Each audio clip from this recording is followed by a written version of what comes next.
So hello there. With today's question, we'll be starting a series जहाँ पे हम limits के क्वेश्चन सॉल्व करेंगे. टिपिकल वाले एवरीबडी कैन सॉल्व जहाँ पे वैल्यूज पुट करनी होती है and directly you get the answer. But specially वो क्वेश्चंस जिसमें हमारा 0/0 फॉर्म बनता है या कभी कभार कुछ ट्रिग्नोमेट्रिक फंक्शंस वाले क्वेश्चन रहते हैं वो नहीं समझ आते हैं.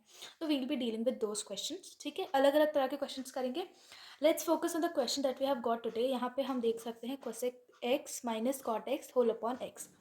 अब जो फर्स्ट हमारा एक रहता है कि एक डिफ़ॉल्ट सेट रहता है कि जब भी हम कोसेक देखते हैं, कॉट, टैन देखते हैं, तो सेक देखते हैं, तो हमको सबसे पहले यही रहता है कि उसको साइन और कॉस में कर ले, because we know many identities related with cos and sine and therefore we can solve it easily. तो करते हैं कोसेक एक्स को.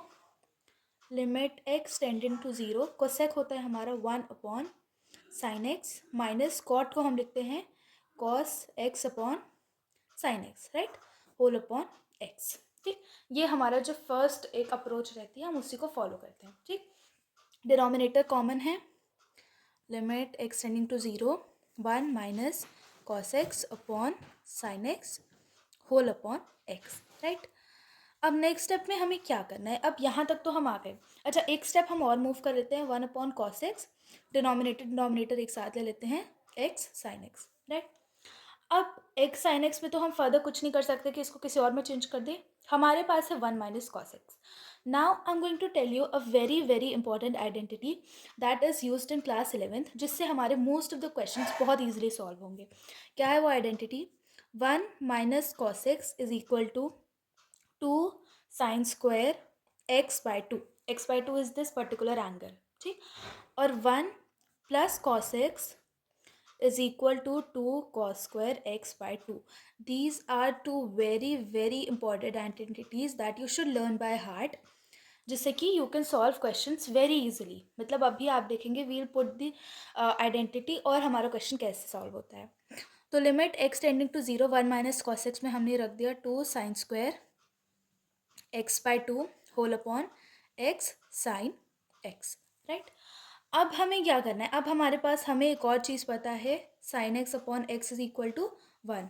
ये हमें बेसिक पता है और ये अप्रोच हम जनरली यूज़ भी करते हैं लिमिट्स वाले क्वेश्चन में, राइट. तो अब हमें इसको ऐसे फॉर्म में बनाना है कि ये आइडेंटिटी हमारी सेटिस्फाई हो जाए. तो क्या करें हम? 2 को तो चलो बाहर ले लेते हैं. 2 को हम यहाँ पे बाहर ले लेते हैं. लिमिट, क्योंकि कॉन्स्टेंट है, x tending to 0 sine square x by 2. इसमें हम कोई चेंज कर सकते हैं? नहीं. लेकिन यहाँ पे जो x है हम उसमें ज़रूर चेंज कर सकते हैं. क्या चेंज कर सकते हैं? अगर हम इसे लिख दें एक्स स्क्वायर बाय 4 और ये हम अलग से इसको लिख देते हैं 1 अपॉन साइन एक्स, तो क्या हम इसका होल स्क्वायर ले सकते हैं? कैसे? X tending to 0 sine x by 2 upon x by 2 whole square. ये हमारे कुछ आइडेंटिटी दिख रही है इधर, sine x by 2 upon x by 2, right. अब लेकिन हम ऐसे कोई भी चेंज अपने मन से नहीं कर सकते.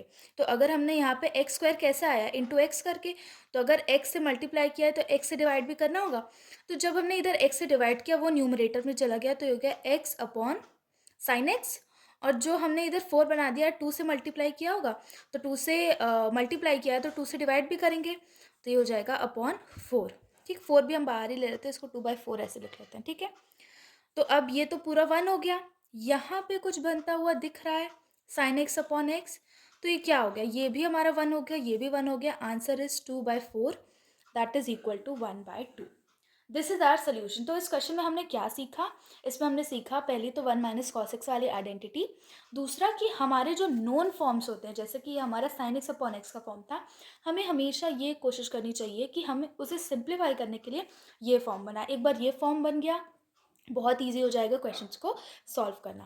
So that's it for the video. If you have any questions related to limits और differentiation, you can surely ask in the comments. I'll be making a detailed video explanation on that question. Thank you.